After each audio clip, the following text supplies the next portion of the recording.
आपण एक सिक्रेट टाकून अशी खीर बनवणार आहोत शेवयाची. तर ते सिक्रेट म्हणजे कंडेन्स मिल्क. तर माझी रेसिपी स्किप न करता पूर्ण बघा.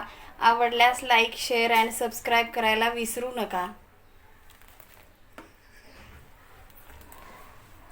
नमस्कार, स्वागत आहे तुमचं माझ्या एका नवीन रेसिपीमध्ये. आज आपण बनवणार आहोत शेवयाची खीर. त्यासाठी आपण हे शेवया घेतलेली आहे, अर्धी वाटी साखर घेतलेली आहे आणि हे सिक्रेट एक असा आहे की कंडेन्स मिल्क हे टाकल्यानंतर आपली शेव लगेच थिक होते. आणि त्याच्यासाठी आपण हे ड्रायफ्रूट्स घेतलेले आहे, काजू, बदाम आणि इलायची पावडर. 1 लिटर हे मी गाईचं दूध घेतलेलं आहे आणि त्याच्यामध्ये ही साखर टाकून आता याला उकळी आणू द्यायची आहे. आता कारण आपल्या कंडेन्स मिल्कमध्ये साखर असते म्हणून मी अर्धी वाटी साखर घेतलेली आहे, तर ती गोड होऊन जाते खीर आपली. आता कढाई ठेवलेली आहे, याच्यामध्ये टाकायचं आहे 2 चम्मच घी.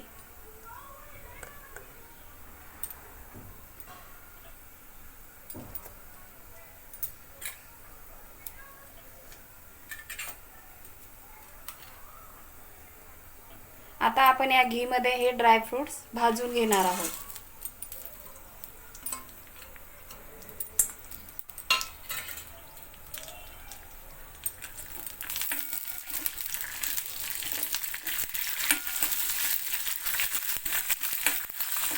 आणि ड्रायफ्रूट्स कधी पण फ्रीजरमध्ये ठेवले की त्याला मस्त असा कुरकुरीतपणा येतो.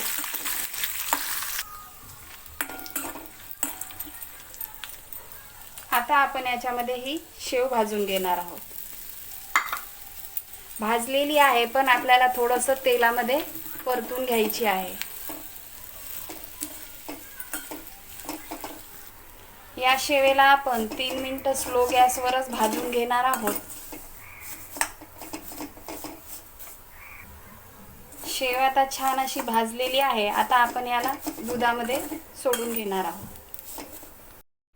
दुधाला आता छान उकळी आलेली आहे. आता आपण याच्यामध्ये शेव टाकून घेणार आहोत.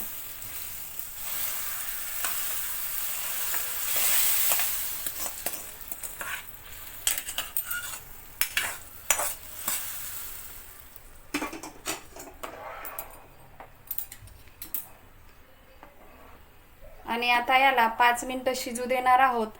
नंतर आपण याच्यामध्ये कंडेन्स मिल्क टाकणार आहोत.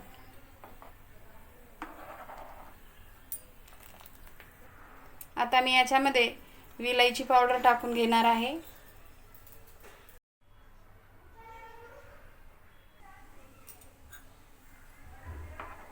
पाच मिनिटानंतर आपण आता याच्यामध्ये टाकणार आहोत कंडेन्स मिल्क.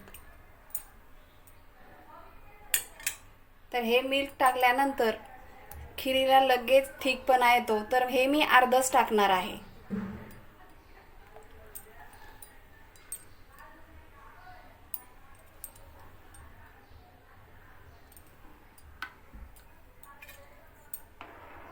आता याला ढवळून घ्यायचं आहे आपल्याला आणि 5 मिनिटं शिजू द्यायचं आहे. चवीला पण अशी भन्नाट लागते.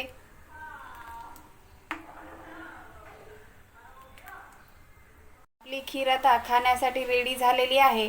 आपण ते कंडेन्स मिल्क 200 ग्रामचं होतं, तर आपण याच्यामध्ये 100 ग्रॅम ॲड केलं आणि ते मिल्क टाकल्यानंतर खीर लगेच आपली थिक होऊन जाते.